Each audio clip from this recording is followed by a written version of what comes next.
Aloha and welcome back to Pineappletophawaii. Mahalo for joining us once again for a quick and easy recipe that we love. Since you're here already, please go ahead and subscribe, like, and comment. We'd love to read your folks' feedback. If we can find any of the ingredients or tools that we'll be using today, it'll be linked down below in our Amazon storefront. So let's start off with washing our rice. So we're using a short white grain rice. We are just cleaning it until the water turns clear, and then we'll be cooking that in our aroma 6-cup rice pot. Now our ratio for cooking rice is a 1-to-1, so we have 2 cups of rice here, so we'll be using 2 cups of water. Perfect. Now we'll be putting that into our pot and getting that cooked off, and then we can go over some of the ingredients that we'll be using.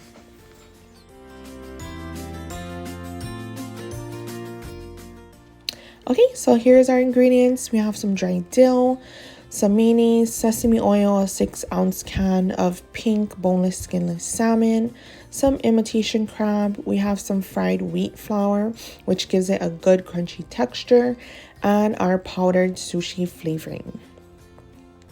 If you don't have this, you can go ahead and season it with rice vinegar, salt, and sugar, how you regularly would when making sushi. So you can go ahead and use that if you can't find that at your local grocery store or Asian aisle section.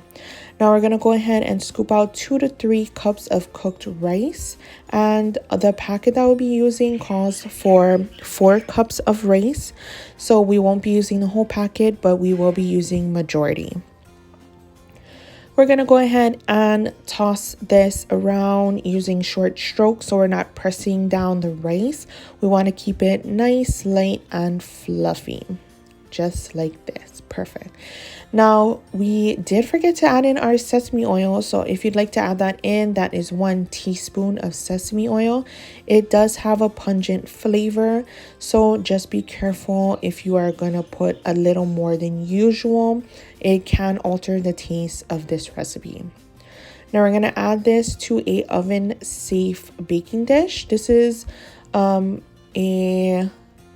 3-inch high baking dish, so it's perfect for layering. This actually fits perfectly into our toaster oven, so we love that.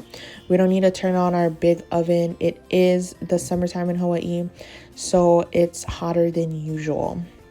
We're going to cut up 8 ounces, which is 1 cup of imitation crab. We're just going to coarsely chop this and place it into our bowl. Perfect. Now, imitation crab is so good in this sushi bake. It just amps up the flavor and also gives it a good seafood flavor. We have our canned salmon here. We're going to drain the water that it was in and place that into our bowl. Again, this is a boneless, skinless pink salmon, so you don't need to pick out any of that bones or skin. You can eat it if you want to. That is totally up to you. So we're going to flake this salmon. We're not going to break it up too much so it's like a tuna consistency. We want some chunks in there. We're going to add about a 1/2 teaspoon of dried dill. Fresh dill is also great if you have that. Adding in a 1/4 cup of mayo. Now, if you want to use Japanese Kewpie mayo, go ahead and use that. We do like to use that, but this is what we had on hand. We also had some green onions in the fridge that we wanted to use up, so we just added that in there, which is optional. And we're going to go ahead and spread that mixture over our rice.